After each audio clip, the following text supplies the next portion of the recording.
मैं कट्टर मुसलमान हूँ, ठीक है। जो हो रहा है सही हो रहा है, उन पर अत्याचार हो रहा है जो देश को बांटने का चाहेंगे, वो चाहे कोई भी हो।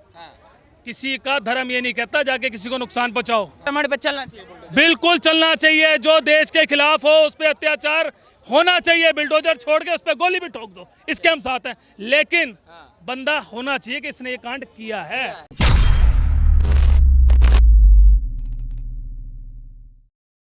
सर मेरा नाम अनवर है। अनवर जी, जो ये चीज़ें चल रही हैं, लाउड स्पीकर विवाद, उत्तर प्रदेश के मुख्यमंत्री का तारीफ और उद्धव ठाकरे को कहना भोगी, आप कैसे देखते हैं? सर मेरे हिसाब से तो नहीं लगता कि एक मुख्यमंत्री दूसरे मुख्यमंत्री को कोई टिप्पणी करे। मेरे हिसाब से तो वो नहीं होनी चाहिए। जब लाउड स्पीकर की बात चल रही है, जब आपने यूपी में कहा लोगों से लाउड स्पीकर मस्जिद से उतार दीजिए, मंदिर से उतार दीजिए, कम हो रहे हैं, तो आपकी बात को रखा है। वो इसमें तानाशाही तो है नहीं। आपने मोहब्बत से कहा तो लोगों ने मोहब्बत से उस चीज़ को करना चालू करा है। और इसको विवाद बनाना मेरे हिसाब से तो ज़्यादा अच्छा लगता नहीं, क्योंकि खाली लाउड स्पीकर पर ही अगर हम ध्यान देते रहे तो मेरे ख्याल देश कैसे चलाएंगे। योगी जी को थोड़ा सा हमारे लिए समझना चाहिए, क्योंकि अगर लाउड स्पीकर लगे थे तो लाउड स्पीकर कब लगे थे? 1860 के अंदर सबसे पहले लाउड स्पीकर लगा था, यूपी के अंदर ही शायद। सर ये इस 1860 में लाउड स्पीकर अलाउड हुआ है। 1934 में तो पहली बार लाउड स्पीकर का प्रयोग हुआ था। सर 1860 में दूसरा वाला लाउड स्पीकर आप 1936 में हुआ। 1936 में तो पहली बार लाउड स्पीकर सर लाइट वाला, उससे पहले जो माइक हाथ से चलता था उसका निकाल। लाउड स्पीकर का अनवर जी जानकारी थोड़ी। 1936 में पहली बार लाउड स्पीकर का प्रयोग हुआ था सिंगापुर में। चलिए मुझसे गलती हो सकती है इसमें लाउड स्पीकर में। मेरा कहने का मतलब ये है कि हम इस विवाद को ना ज़्यादा फैलाकर कम कर लें, क्या दिक्कत है? कम किया जाए, मगर उमर अब्दुल्ला तो कम नहीं। वो तो कह रहे हैं कि देश में हम शामिल क्यों हैं, देश में हिजाब वाला ये सारी चीज़ें चल रही हैं, हम तो गलत शामिल हो गए। ये पता होता तो हम होते ही नहीं शामिल। नहीं ऐसा कुछ नहीं। यहाँ का हिंदू मुसलमान बिल्कुल ठीक है, उसको कोई हिजाब से कोई चीज़ से मतलब जी सही कर रहे हैं। नहीं, योगी जी ने माइक के लिए बोला तो माइक उतर रहे हैं। उन्होंने मुसलमानों ने वहाँ पर उनकी बात को मानी है। योगी भी माना है तो मैं तो दोनों की कह तो रहा हूँ भाई। मैं आपके सामने दोनों की बात करूँ, दोनों ने बात को माना है और अच्छी बात है। अच्छी बात है। अगर किसी से अमन और चैन बनता है तो बहुत अच्छी बात है। उद्धव ठाकरे क्यों नहीं मान रहे? आपको क्या लगता है? सर उद्धव ठाकरे आज से पहले पता था आप कैसे थे, क्या थे। अब उद्धव ठाकरे नहीं मान रहे, वहाँ उनकी क्या राजनीति है उसमें मैं नहीं टिप्पणी कर सकता। मैं तो योगी जी की आपने बात पूछी तो मेरे को बहुत अच्छा लगा कि वहाँ पर दोनों समुदाय के लोग लाउड स्पीकर को नीचे कर रहे हैं। देश में उतरना चाहिए, बिल्कुल उतरना चाहिए। मैं इस चीज़ के साथ हूँ, बिल्कुल उतरना चाहिए, मैं साथ हूँ, लेकिन तमीज के दायरे में। कोई बदमाशी से जाके ना कि जी इसको तार के नीचे रख ले। जो उत्तर प्रदेश में योगी सरकार जी कर रहे हैं, मैं कहता हूँ दिल्ली के केजरीवाल जी भी इस चीज़ को करें, राजस्थान के गहलोत साहब भी इस चीज़ को करें। मैं कहता हूँ आपके माध्यम से बढ़िया कर यार। फिर आप योगी जी को बढ़िया मत कहे। जब मैंने जब कह दिया वो अच्छा कर रहे हैं, क्या अच्छा कर रहे हैं? वो नहीं चाहते लड़ाई हो, दंगे हो, तो आप क्या लड़ाई दंगा कराना चाहते हो? बार बार आप कह रहे हैं योगी जी अच्छा कर रहे हैं। मैं योगी जी को अच्छा कह रहा हूँ, अच्छा कर रहे हैं। वो भाईचारे को लेके चल रहे हैं, करवा लो ना दिल्ली में भी केजरीवाल से यार, तो कर ले। अच्छा, ये जो बुलडोजर चल रहा है, ये बुलडोजर ठीक है? बुलडोजर को भी कई लोग सवाल उठा रहे हैं कि बुलडोजर सांप्रदायिक हो गया है। अभी शाहीन बाग भी जाने वाला है जहांगीरपुरी के बाद। ये तो आपको मेरे से ज़्यादा पता है कि कौन बुलडोजर चलवा रहा है, किस पे चल रहा है। मेरे से ज़्यादा आप इस चीज़ की नॉलेज रखते हैं। लेकिन जो देश के गद्दार हैं उन पर बुलडोजर चलना चाहिए, ये मेरी आपको राय है। मैं कहता हूं जो गद्दार हैं देश के, जो देश में हिंदू मुसलमान बांटना चाहते हैं, उनके घर पर बुलडोजर चलना चाहिए। अनवर मिर्जा कह रहे हैं यहाँ से। जो जहांगीरपुरी में हुआ उसके बाद कहा गया कि हिंदू मुसलमान बांटा जा रहा है जहांगीरपुरी। जिसका बटरा होगा ओवैसी कह रहे थे यार। आप ओवैसी को मानते हैं हिंदुस्तान का है? आप ओवैसी जी को मानते हैं हिंदुस्तान के हैं? मैं कट्टर मुसलमान हूँ, ठीक है। जो हो रहा है सही हो रहा है। उन पर अत्याचार हो रहा है जो देश को बांटने का चाहेंगे, वो चाहे कोई भी हो। किसी का धर्म ये नहीं कहता जाके किसी को नुकसान पहुंचाओ। आपका धर्म कहता है किसी को नुकसान पहुंचाओ। आप न्यूज़ चैनल हैं, आपका धर्म कहता है किसी को जाके नुकसान पहुंचाओ, तो ऐसे मुसलमानों का भी धर्म कहता है नुकसान मत पहुंचाओ। जो नुकसान पहुंचा रहे हैं उन पर बुलडोजर चलवाओ। पे चलना चाहिए, बिल्कुल चलना चाहिए। जो देश के खिलाफ हो उस पर अत्याचार होना चाहिए। बिल्डोजर छोड़ के उस पर गोली भी ठोक दो, इसके हम साथ हैं। लेकिन बंदा होना चाहिए कि इसने ये कांड किया है। जबरदस्ती वाले पे मत ठोक देना। कह रहे हैं कि किया नहीं। फिर ओवैसी को ले आते हो। ओवैसी है कौन? किसका है ओवैसी? बीजेपी का फिर पार्टी है, फिर मेरे से गलवाओगे। मेरे को जाना है 7-10 पे रोजा खुलना है, इसलिए मेरे को जाना है। जी महोदय, जी ये जो चीजें चल रही हैं महाराष्ट्र से लेके अब लाउड स्पीकर, देखिए उमर अब्दुल्ला कह रहे हैं हम देश में गलत शामिल ही हो गए कश्मीर को लेके। देखिए, गद्दार अब्दुल्ला बोल रहा हो या गद्दार उद्धव ठाकरे बोल रहा हो, उद्धव ठाकरे जो है उसको सही शब्द दिया गया है। उद्धव ठाकरे जो है वो भोगी है। उद्धव ठाकरे एक परमानेंट भोगी है, इसीलिए है कि वो सत्ता के लिए अपने पिता के साथ गद्दारी किया। जो बेटा अपने बाप के साथ गद्दारी करे वो कैसा हो सकता है? उद्धव ठाकरे ने, जो उसका बाप बोलता था कि कांग्रेस, उसके सॉरी बाला साहब पिताजी बोलते थे, सोचिए उनके, वो हिंदू हृदय सम्राट ऐसे थे कि उनके लिए पिता निकलता है। उनका एक नालायक बेटा ऐसा पैदा हो गया जो हिंदुत्व के साथ गद्दारी किया। उसके, मैं नहीं बोल रहा हूँ, ये बाला साहब बोले थे कि जो कांग्रेस में जाएगा वो हिजड़ा होगा, मैं सोनिया के सामने कभी नहीं झुकूंगा। आज ये उद्धव ठाकरे शिवसेना को सोनिया सेना बना दिया। आज ये मुख्यमंत्री पद के लिए और अपने बेटा के लिए, पैसा के लिए गद्दारी किया। और जो बाला साहब बोलते थे कि मस्जिद से चिल्ला करके तुम बुजुर्ग लोग को परेशान करते हो, ना तुम्हारे कुरान में कहीं चर्चा है, ना इतिहास इस्लाम 1400 साल पहले आया, तो कैसे तुम, उस समय तो लाउड स्पीकर था ही नहीं, तो उस समय अजान कैसे होता था? तो ये बाला साहब ने इस चीज को कहा था। और उत्तर प्रदेश में योगी जी ने प्रूफ करके दिखा कि सच्चा योगी क्या होता है। उन्होंने सबसे पहले गोरखपुर से आवाज कम किया।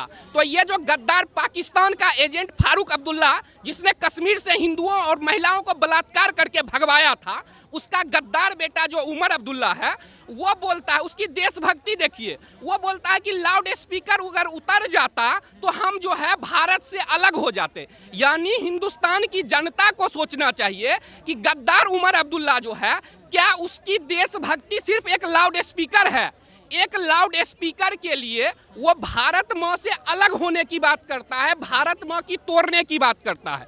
तो इन तमाम जो इनका गैंग है, इनका असली रंग, चाहे वो शायर हो, चाहे बॉलीवुड का गैंग हो, ये तमाम गैंग जो इनका है, तो लेटर भी लिख दिया गया। हाँ, इनका जो तमाम गैंग है, ये गैंग का एक ही लक्ष्य जो था, भारत पे इस्लाम का राज लाना। जो पहले ये छुपा के रखते थे, पहले सेकुलरिज्म का चोला ओढ़ते थे, जैसे जिन्ना था, पहले वो भी, उसको भी बहुत बड़ा सेकुलर माना जाता था। लेकिन माँ भारत के पीठ में खंजर भोग के हमारे माँ भारत का 2 टुकड़ा किया जिन्ना।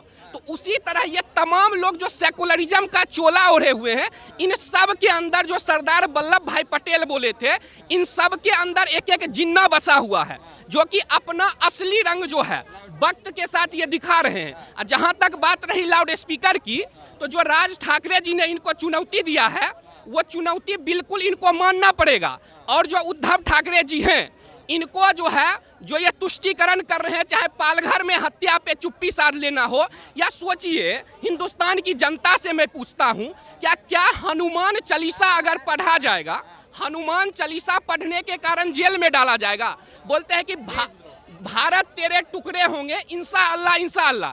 इसको बोलते हैं फ्रीडम ऑफ एक्सप्रेशन है। यानी भारत माँ को डिवाइड करना, अफजल गुरु का महिमा मंडन करना, यह इनके लिए देशभक्ति है। 2 मिनट में और लोगों से। हाँ सर, क्या शुभ नाम होगा आपका? क्या है भाई? हाँ, क्या नाम होगा भैया? मेरा नाम गणेश कुमार है। गणेश जी, जो ये चल रहा है महाराष्ट्र से लेके, अब राज ठाकरे सीधा आ चुके हैं कि योगी बढ़िया मुख्यमंत्री है और ये भोगी हो चुके हैं उद्धव ठाकरे। अगर योगी अच्छे मुख्यमंत्री नहीं होते तो यूपी की जनता फिर से उनको मौका देती क्या? पहला सवाल। ये लाउड स्पीकर का मामला चल रहा है, तो कहीं ना कहीं हम जैसे युवाओं को भटकाने का काम किया जा रहा है। अब पूछिएगा कैसे? देश का 3 मुद्दा होना चाहिए, शिक्षा, स्वास्थ्य और रोजगार, लेकिन वो मुद्दा पे कोई बात ही नहीं कर रहा है। कोरोना काल में हमारे जैसे युवक जो चिकित्सा क्षेत्र से हैं, उन्होंने बहुत सारा जान दे दिया कोरोना में मरीज को बचाने के लिए। उसके लिए किसी ने भी सुधि लिया उसका? जो बोले थे कोविड वॉरियर बोले थे, बोलने से सर हो जाता है क्या? अगर गई थी, नहीं, मैं इसको डिफाइन करता हूँ। आपने फूल बरसाया और मध्य प्रदेश में लाठी बरसाया, तब क्या हुआ?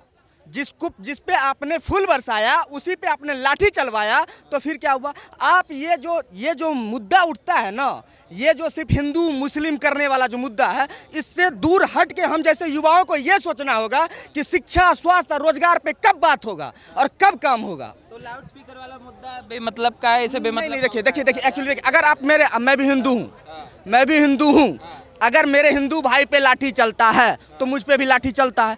इसका विरोध होना चाहिए, लेकिन इसका विरोध के साथ साथ जो जनता हमारे जनता है, कोई भी संगठन, कोई भी सामाजिक मतलब कोई भी पार्टी से हम क्यों जुड़ते हैं? जिससे मेरे घर का, मेरे समाज का विकास हो। अगर मान लीजिए कि लाउड स्पीकर लगा के हटा के अगर हमारे समाज का विकास हो सकता है तो ये ठीक है। अगर आप ही बताइए और हमारे भारत के जनता बताएं कि लाउड स्पीकर हटाने के बाद हमारे युवाओं को रोजगार मिल जाए, हमारे युवाओं को हमारे घर में मतलब क्या कहता है कि राशन मिल जाए तो फिर ठीक है। मगर नॉइस पोल्यूशन तो खत्म होगा ना। अरे भैया चलिए आओ लोग, भैया आ रहे हैं 2 मिनट में। क्या नाम होगा भैया? अरे आओ यार। हाँ, इनके बात का मैं काउंटर देता हूं कि इन्होंने बोला, बहुत अच्छी बात बोला कि लाउड स्पीकर लगाने से अगर रोजगार मिल जाए तो लाउड स्पीकर हटाने से। तो मैं कहता हूं अगर लाउड स्पीकर लगाने से रोजगार मिलता है, 8 लाउड स्पीकर लगवा दो। मैं अपना सारा संपत्ति बेच के 20-20 लाउड स्पीकर मस्जिद पे लगवा दूंगा, अगर लाउड स्पीकर लगाने से रोजगार मिल जाए। हटाने से क्या होगा? हटाने से नॉइज पॉल्यूशन कम होगा। हम हिंदुओं का दिवाली एक दिन होता है, तो उस दिवाली के दिन बॉलीवुड, केजरीवाल, तमाम गैंग, राहुल गांधी, इसको पॉल्यूशन होता है। दीपावली एक दिन में इसको पॉल्यूशन होता है, और जो 5 बार चिल्लाते हैं उससे पॉल्यूशन नहीं होता है, उससे रोजगार मिलता है। अगर 8 लाउड स्पीकर लगा देंगे तो उससे रोजगार मिलेगा। और जहां तक इन्होंने कोरोना का बात की, तो हम अपनी संस्कृति बताता हूं। कट्टरपंथ और हिंदू संस्कृति में हम क्या कर रहे थे? हम कोरोना वॉरियर पे फूल बरसा रहे थे। वो क्या कर रहे थे? मध्य प्रदेश का नाम लिया। मध्य प्रदेश में जिहादी पत्थर मार रहे थे। जो नर्स कोरोना टेस्ट करने महिला जा रही थी, जो डॉक्टर जा रहे थे, तो उन पे जिहादी घेर के उनको थकुच रहे थे। हमारे डॉक्टर भाई को मध्य प्रदेश, ये दिल्ली है ना, यहाँ तबलीगी जमात कोरोना फैलाने में कितना बड़ा योगदान दिया, लेकिन उस पर नहीं बोलेंगे। क्यों? क्योंकि हमारा सेकुलरिज्म खतरे में आ जाएगा। तेरी भूत के सेकुलरिज्म। पहले राष्ट्र होना चाहिए, राष्ट्र प्रथम, और रोजगार और पेट्रोल डीजल का मुद्दा रहा तो सबसे महंगा पेट्रोल राजस्थान में है। किसकी सरकार है? कांग्रेस की सरकार। और अगर मोदी को हटाने से रोजगार मिलता है, मुझे मोदी का कोई सेकेंड ऑप्शन बता दे कि मोदी को हटाने के बाद इस व्यक्ति को लाओगे तो रोजगार देगा, ये पेट्रोल का दाम कम करेगा, मैं अब भी से घर छोड़ के और मोदी के खिलाफ प्रचार करूंगा, बशर्ते मुझे कोई ईमानदार चेहरा बता दे।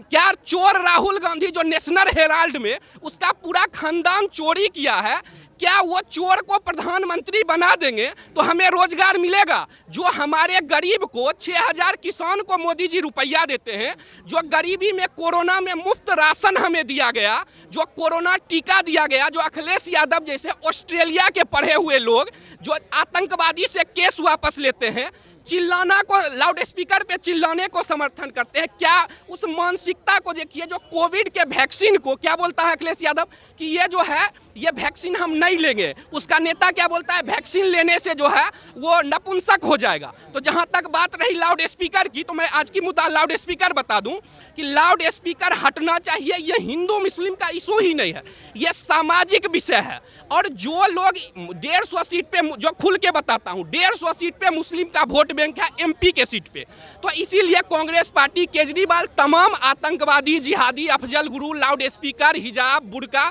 सारे गंदगी को सपोर्ट करता है ताकि मुस्लिम समुदाय के जो कट्टर मौलाना है वो फतवा दे। अब फतवा देने के बाद मुस्लिम समाज वोट बैंक बन के उसको वोट दे। तो बस इसके लिए जिस तरह सोचते हैं मार्केट लगी हुई है वोट की। हाँ, भारत माता का 2 टुकड़ा कर दिया, फिर भी हिंदू ही दोषी है। मुंबई में हमला जो है अजमल कसाब किया, फिर भी जो राहुल गांधी के गुरु दिग्विजय सिंह है, जो अभी भी स्टेटमेंट आया है कि हिंदू जो है वो मुस्लिम को रुपया दे के पत्थर फेंकवाते हैं, बीजेपी वाले दे रहे हैं। अब सोचिए, आतंकवादी उन्होंने हिंदू को कहा था, तो अब इतना ज्यादा वो हिंदू बेसिंग करते हैं। क्यों करते हैं? केजरीवाल जो है बोलता है बीजेपी दफ्तर पे बुलडोजर चलवा दो। क्यों? क्योंकि भाई जो हिंदुत्व का, राष्ट्रवाद का आवाज उठाता है, अगर उसको कुचल देंगे तो भारत पे जो इस्लाम का राज लाने का उनका सपना था, जो औरंगजेब का सपना था, वो सपना उनका पूरा हो जाएगा। अभी उनकी मानसिकता देखिए, जैसे आतंकवादियों से रात को कोर्ट खुलवाते हैं, उसका असर देखिए कि आतंकवादी अंसार जब पकड़ा के गया तो अंसार क्या बोला था? मैं झुकेगा नहीं। उसके पास, हाँ, उसके पास ये शक्ति कहाँ से आया? ये शक्ति राहुल गांधी जैसे जो लोग हैं, केजरीवाल, अखिलेश यादव, जो 2 बजे रात को आतंकवादी के लिए केस खुलवा लेते हैं, ये उनकी शक्ति है। और उनको मैं बता देना चाहता हूं, जो अंसार बोला मैं झुकेगा नहीं, भाई तुम्हारा पूर्वज जो औरंगजेब था, जो अफजल खान था, वो बोला था मैं झुकेगा नहीं। तो भारत माँ ने शिवाजी को पैदा किया, जिसने उसको झुका दिया। उत्तर प्रदेश में दो था, कुकर्मी दो था, एक मुख्तार अंसारी और एक अतीक अहमद। बोला मैं झुकेगा नहीं, तो उसके लिए भी योगी को पैदा किया और उत्तर प्रदेश की जनता ने उसको झुका दिया। एक जो है हमारे राम मंदिर, जो करोड़ों हिंदुओं के आस्था का प्रतीक था, उस पर मंदिर बना हुआ था, तो उसके लिए भी उस मंदिर को तोड़ के जो मस्जिद बना दिया था, विवादित ढांचा था, बोला था झुकेगा नहीं, तो हिंदुस्तान की जनता ने उसको भी झुका के दिखा दिया सुप्रीम कोर्ट ने। तो और एक और बात है, ये जो है ओवैसी हैं, राहुल गांधी बोल रहे हैं कि अंसार और अतीक पे कार्रवाई हो रहा है, अजय और अर्जुन पे नहीं। तो भाई अगर अंसार, ओसामा, अफजल अल्लाह अकबर बोल के बम फोड़ेगा तो पकड़ के अजय को डाल दें। ये दिल्ली है, यहाँ बाटला हाउस एनकाउंटर हुआ था, तो केजरीवाल जी उस आतंकवादी को, दिल्ली पुलिस के ऑफिसर का बेटा हॉस्पिटल में डेंगू से बीमार था और वो पुलिस वाला छोड़ के बाटला हाउस में आतंकवादी को पकड़ने गया, और सोनिया गांधी रो रही थी कि हाय मेरे आतंकवादी को दिल्ली पुलिस ने मार दिया। और ये केजरीवाल जो है ये प्रेस कॉन्फ्रेंस कर रहा था कि हमारे मासूम मुस्लिम को मार दिया, उस आतंकवादी को बोल रहा था। और हाँ, और ममता दीदी जो है, ममता दीदी बोल रही थी कि अगर वो आतंकवादी नहीं निकला तो मैं मुख्यमंत्री पद जो है छोड़ दूंगी, कभी मुख्यमंत्री नहीं बनूंगी। वो झूठी भी पलट गई अपने बात से। तो ये जो तमाम लोग कह रहे हैं भाई, अगर अफजल पत्थरबाजी करेगा शोभा यात्रा पे, अगर अफजल बम फोड़ेगा तो कार्रवाई अफजल पे ही होगा। हाँ, ये जो मैं बाटला हाउस बताया, इसमें जो उस समय के तत्कालीन गृह मंत्री थे वो बोले, हाँ बिल्कुल बिल्कुल जवाब दीजिए, वो तुष्टीकरण के लिए बोलिए, वो तुष्टीकरण के लिए बोले थे, जो मतलब अगर हिंदू को भी पकड़ के जेल में डाल दो बाटला हाउस में, इसीलिए डाल दो, हाँ बैलेंस, यानी